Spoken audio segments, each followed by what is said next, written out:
శివశంకర్ గారు. రైట్, గోవర్ధన్ గారు. ఓకే, ముఖ్యంగా 33 నెలలు అయినప్పటికీ కూడా కాంగ్రెస్ ప్రభుత్వం మేడిగడ్డ, అన్నారం, సుందెల్ల బ్యారేజీల భవిష్యత్తు నిర్మాణానికి పునర్నిర్మాణానికి సంబంధించి నేషనల్ డ్యామ్ సేఫ్టీ నివేదిక ప్రకారం అత్యంత ప్రశ్నార్థకమైనప్పటికీ కూడా వాటిని రిపేర్ చేయకపోవడము అత్యంత దారుణమైనటువంటి విషయము. రెండవది, దీనికి ప్రత్యామ్నాయంగా ఏదైతే మేడిగడ్డ కుంగిపోయినప్పుడు మిగతా 2 బ్యారేజీల్లో అత్యంత తీవ్రమైనటువంటి పునాదిలో తీవ్ర సమస్యలు తలెత్తినప్పుడు దీనికి ప్రత్యామ్నాయంగా మేము తుమ్మిడిహెట్టి దగ్గర ప్రాణహిత ప్రాజెక్టు కడతామని చెప్పేసి ఈ రోజుకి 33 నెలలు అయినప్పటికీ కూడా తట్టమట్టి ఎత్తకపోవడం అనేది అత్యంత దుర్మార్గమైనటువంటి విషయం. ఈరోజు బిఆర్ఎస్ పార్టీ గతంలో ఆ 3 బ్యారేజీల్లో జరిగినటువంటి అవినీతికి, పునాదిలో, డిజైన్స్ లో, మిగతా వాటి విషయాల్లో, అనేక విషయాల్లో జరిగినటువంటి సమస్యల వల్ల లోతైనటువంటి ప్రమాదకరమైనటువంటి నిర్మాణ క్రమంలో, డిజైన్ క్రమంలో, వాటి నిర్వహణ క్రమంలో తలెత్తినటువంటి ఒక ఘోరమైనటువంటి పొరపాట్ల వల్ల ఆ 3 బ్యారేజీలు దాదాపు ఈ దుస్థితికి వచ్చాయి. కాబట్టి ఈ రోజు ఈ దుస్థితికి కాంగ్రెస్, బీఆర్ఎస్ 2 బాధ్యత వహించాల్సిన అవసరం ఉంది. 1,00,000 కోట్ల ఇన్ఫ్రాస్ట్రక్చర్, 94,000 కోట్ల రూపాయలు ఏదైతే వెచ్చించారో 94,000 కోట్ల ప్రజాధనం అంతా దానికి సంబంధించినటువంటి మౌలిక సదుపాయాలు, పంప్ సెట్లు, మిగతావన్నీ కూడా ఒక నిరుపయోగంగా ఉన్నటువంటి పరిస్థితి మనకు కనిపిస్తుంది. చివరికి ఆ ఎల్లంపల్లి నుంచి ఆ కడమ నీళ్లు ఎగువ గోదావరిలో, ఎగువ ప్రాంతాల్లో వచ్చినటువంటి నీళ్లు తప్ప మిగతా అక్కడి నుంచి వచ్చినటువంటి నీళ్ళని ఎత్తిపోసుకోవడం తప్ప ఇంకా అంతకంటే ఎక్కువ మార్గం. ఇక్కడ ఎన్డీఎస్ఏ రిపోర్ట్ కు హైకోర్టులో అది కౌంటర్ వేసినటువంటి దానికి సంబంధించి ఇందాక శరత్ గారు చెప్పారు. పత్రికల్లో వచ్చినటువంటి విషయాలను కూడా చూస్తే వాళ్ళు పెద్దగా కామెంట్ చేయలే. అంటే మేము ఇదివరకే మొదటి నివేదికలో కానీ, 2వ నివేదికలో కానీ మేమంతా చెప్పి ఉన్నాము. ఇది దాదాపు ఇది 2వ నివేదిక. ఇది 2వ నివేదిక 325 పేజీలు ఉంటుంది. దీనిలో దాదాపు అంతా చెప్పేశారు. మేము కొత్తగా ఏం చెప్పేది ఏం లేదు దీంట్లో. అంటే రాజకీయ నాయకుల్లాగా, మిగతా వాళ్ళలాగా, కొద్దిమంది లాగా కొన్ని వైజ్ఞానిక సంస్థలు ఎప్పుడూ ఒకసారి రిపోర్ట్ ఇచ్చిన తర్వాత దాన్ని మార్చుకోవడం అంటూ పెద్దగా చేయవు. వాళ్ళు ఏ స్టాండ్ కి అయితే గత సంవత్సర కాలం క్రితం, గత 2 సంవత్సరాల కాలం క్రితం మొదటి 2వ నివేదికల్లో ఇచ్చినటువంటి కీలకమైనటువంటి విషయాలకే కట్టుబడి ఉన్నారు. అదే వాళ్ళు హైకోర్టులో కూడా వాళ్ళు చాలా క్లియర్ గా చెప్పారు. శరత్ గారు చెప్తుంది, పత్రికల్లో వస్తుంది కూడా అదే విషయము. కాబట్టి ఇక్కడ రాష్ట్ర ప్రభుత్వం అంటే వాళ్ళు ఏం చెప్పారు చివరికి అంటే, మేము దీనిపైన చెప్పవలసింది ఏం లేదు, మేము అంతా చెప్పుకున్నాం. ఇందులో ఉన్నటువంటి అత్యంత ప్రమాదకరమైనటువంటి విషయం మేడిగడ్డ 7వ బ్లాక్ ను మొత్తం తొలగించాల్సిందే. మిగతా అన్నారం, సుందిల్లో కూడా ఇప్పుడు వస్తున్నట్టు చాలా మంది చెప్తున్నట్టు అవి సేఫ్ అని చెప్తున్నారు. సేఫ్ కాదు. అన్నారం, సుందిల్లో కూడా అడుగున చాలా ఉన్నాయి. ఇప్పుడు నా దగ్గర చదవడానికి ఇది సమయము, దానికంత మనకి ఈ చర్చలో అంత నిడివి లేదు. కాబట్టి అన్నారం, సుందిల్లో కూడా చాలా తీవ్రమైనటువంటి సమస్యలు ఉన్నాయి.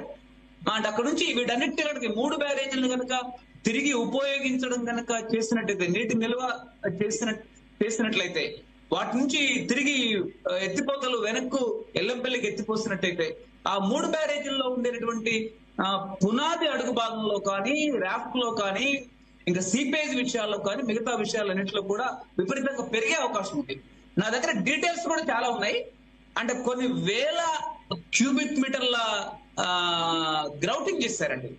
అన్నారంలో కొన్ని వేల క్యూబిక్ మీటర్లు చేశారు, సుందిలలో చేశారు, మేడిగడ్డలో చేశారు. చాలా ఘోరమైనటువంటి విషయం ఏంటి అంటే polyurethane grouting, cement grouting, chemical grouting. NDSA, National Dam Safety Authority, అనేక భూగర్భానికి సంబంధించినటువంటి అనేక ఏజెన్సీలు చాలా ఎన్డీఎస్ఏ వెలుగులో, టీడబ్ల్యూసీ వెలుగులో చేయాలని చెప్పినప్పటికీ రేవంత్ రెడ్డి గవర్నమెంట్, ఉత్తమ్ కుమార్ రెడ్డి గారి నీటిపారుదల శాఖ వచ్చిన తర్వాత ఈ గవర్నమెంట్ లో కూడా ఎన్డీఎస్ఏ గైడ్ లైన్స్ కు పూర్తి భిన్నంగా కొన్ని వేల క్యూబిక్ మీటర్ల గ్రౌటింగ్ దానిలో చేయడం జరిగింది. ఈ గ్రౌటింగ్ వల్ల అన్నారం, మేడిగడ్డ, సుందిల అడుగు భాగంలో ఉండేటటువంటి లోతుల్లో ఉండేటటువంటి క్యావిటీస్ ఏవైతే ఉన్నాయో, లార్జ్ క్యావిటీస్, చాలా పెద్ద క్యావిటీస్ ఏవైతే ఉన్నాయో మాకు ఆధారాలు లేకుండా, సాక్ష్యాలు లేకుండా పోయింది అని చెప్పేసి కూడా చెప్పింది.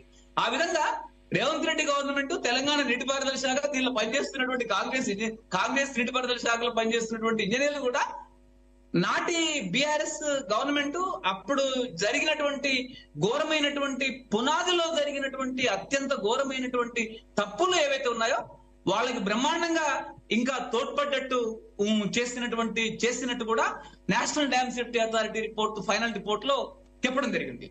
కాబట్టి అంటే మనం ఇక్కడ చాలా కీలకమైనటువంటి విషయం ఒకటి, నేను జీటీవీ చర్చను కూడా గత కొద్ది నెలలుగా, పదుల రోజులుగా జరుగుతున్నటువంటి చర్చను గమనిస్తున్నాను స్థూలంగా. ఇక్కడ ఒక ముఖ్యమైనటువంటి విషయం వస్తుంది. అంటే కింద మన నీళ్లు ఇప్పుడు మల్లన్న సాగర్ ఒక 50 టీఎంసీలు, కొండపోచమ్మ ఒక 15 టీఎంసీలు, గంధమల్ల ఒక 11 టీఎంసీలు, ఇలా రంగనాయక సాగర్ ఇవన్నీ ఇంకా చాలా రిజర్వాయింగ్ కెపాసిటీస్ ఉన్నాయి. ఇలాంటి అంటే నీళ్లు లేనటువంటి చోట ఒక పెద్ద మౌలిక సదుపాయాలని, పెద్ద ట్యాంక్స్ నిర్మించుకోవడం కాకుండా ఎల్లంపల్లి నుంచి శ్రీరామ్ సాగర్ మధ్య ఒక 3 టీఎంసీల బ్యారేజీలు కనుక ఒక 4, 5, 10 కనుక నిర్మించుకొని ఉండినట్లయితే ఈ రోజు మనం ఆ నీళ్ళని ఎప్పుడంటప్పుడు ఎత్తిపోసుకోవడానికి అవకాశం ఉండేది.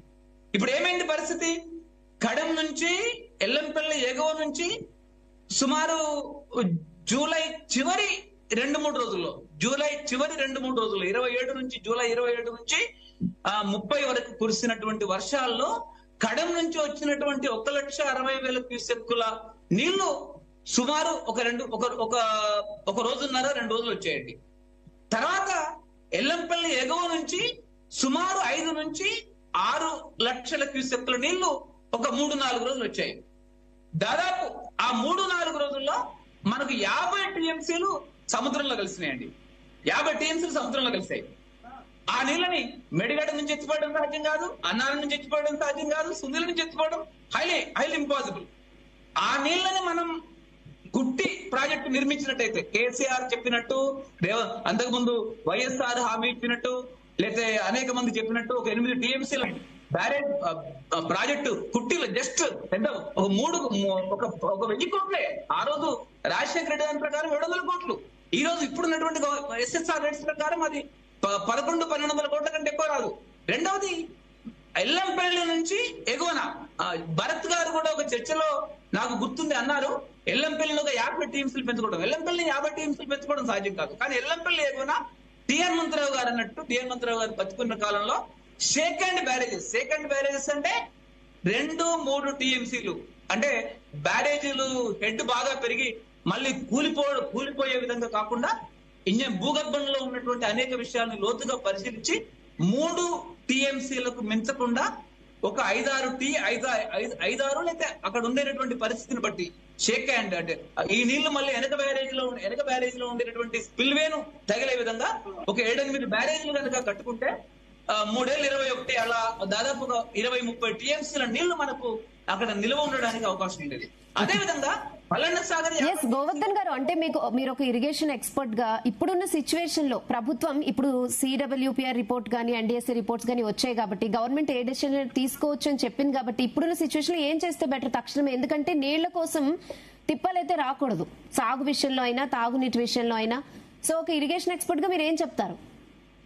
నేను నీటిపారుదల శాఖ ఎక్స్పర్ట్ ని కాదు, నీటిపారుదల శాఖ విశ్లేషకుడిని. ఈ నీటిపారుదల రంగంలో జరుగుతున్నటువంటి ఘోరమైన అన్యాయాల్ని, అంతులేని దోపిడీని తట్టుకోలేక ఈ నీటిపారుదల రంగంలో ఉన్నటువంటి విషయాన్ని జనరంజకంగా ప్రజలకు విశ్లేషించాలనే ఉద్దేశంతో నేను వచ్చిన వాడిని. ఇక్కడ చాలా కీలకమైన విషయం ఏంటంటే, ఆ తుమ్మిడేటి నుంచి ఎల్లంపల్లి ఒకటే, నేను అక్కడికే వస్తున్నాను. తుమ్మిడేటి దగ్గర నుంచి ఎల్లంపల్లి వరకు మల్లన్న సాగర్ లో 50 టీఎంసీలు, కొండపోచమ్మలో 15 టీఎంసీలు కాకుండా అక్కడ ఒక మన హనుమంతరావు గారు, టిఎన్ మంత్రావు గారు బతుకున్న కాలంలో అన్నారు. తర్వాత కేసీఆర్ కి హరీష్ రావు గారు కూడా వారింటికి పిలిచి చెప్పారు. వారింటికే వెళ్ళారు, హనుమంతరావు గారింటికి. సుమారు ఒక 40-50 టీఎంసీల డ్యామ్ పొడుగుతా ఎలాంటి ఎత్తిపోతలు లేకుండా అక్కడికి నీళ్లు తీసుకురావడానికి కూడా అవకాశం ఉండేది. నిన్నేదో మాట్లాడుతూ చాలా మంది తుమ్మిడేటి నుంచి ఒక 3 ఎత్తిపోతలు పెట్టాల్సి వస్తుందని చెప్తున్నారు. తుమ్మిడేటి నుంచి 3 ఎత్తిపోతలు అక్కర్లేదండి. తుమ్మిడేటి నుంచి మైలారం వరకు గ్రావిటీలో వస్తాయి. మైలారం నుంచి 19 మీటర్ల ఎత్తిపోతలు మాత్రమే పెట్టాలి. Okay. తుమ్మిడి ఎత్తిపోయాల్సినటువంటి ఎత్తు కేవలం 48 మీటర్లు మాత్రమే. అదే మేడిగడ్డ అన్నారు నుంచి ఎల్లంపల్లికి రావడానికి నీళ్లు 128 మీటర్ల ఎత్తిపోయాల్సి ఉంటుంది. ఇక్కడ చాలా ఇప్పటికిప్పుడు మనం ఏం చేయొచ్చు అంటే చాలా కీలకమైనటువంటి విషయం. ఓకే, మన ఇప్పటికిప్పుడు మనం చాలా ప్రాంతాల్లో ఇప్పుడు మనకు ఇంకో 2-3 నెలల వర్షపాతం ఉంది కాబట్టి వీలైనంత మేరకు ఎల్లంపల్లికి వచ్చినటువంటి వాటర్ ని మనం ఇక్కడికి ఎత్తిపోసుకోవడం ఒకటి. రెండవది వీలైనంత మేరకు తుమ్మిడేటి నిర్మాణం వేగం చేయడం. మూడవది స్టోర్ వాటర్ కాన్సెప్ట్. వర్షపు నీరుని ప్రకాష్ గారు ఇక్కడ మన ముందున్నారు మన చర్చలో. ప్రకాష్ గారు వాటర్ షెడ్ విభాగానికి 10 ఏళ్ల పాటు వారు హెడ్ గా ఉన్నారు, చైర్మన్ గా ఉన్నారు. అలాంటి వాటర్ షెడ్ అంటే రెయిన్ వాటర్ ని ఉపరితల నీరు, భూగర్భ నీరు, రెండవది భూమిలో తేమ, ఈ 4 పద్ధతుల్లో చతుర్విధ జల ప్రక్రియ ప్రకారం గొట్టిగారిపల్లి పూర్వ మెదక్ జిల్లా, కేసీఆర్ జిల్లా, దాని ప్రకారం ఇప్పటికిప్పుడు మన నెల రోజుల్లో యుద్ధ ప్రాతిపదికన ఎక్కడికెక్కడ మనం ప్రయత్నం చేసిన తుమ్మల నాగేశ్వరరావు గారు అంటున్నారు, అనసూయ గారు అంటున్నారు. ఇది చిత్తశుద్ధితో ఈరోజు హైదరాబాద్ పట్టణాల్లో కానీ గ్రామాల్లో కానీ రైతుల పొలాల్లో కానీ ఏమాత్రం నష్టం లేకుండా 4 వాటర్ కాన్సెప్ట్ ని అమలు చేయడం అనేది అత్యంత సుస్థిరమైన విషయం. ఓకే గోవర్ధన్ గారు, డిస్కస్ చేద్దాం. మిగిలిన గెస్ట్లు కూడా ఉన్నారు. వేణుగోపాల్ రెడ్డి గారు నమస్తే. నమస్తే.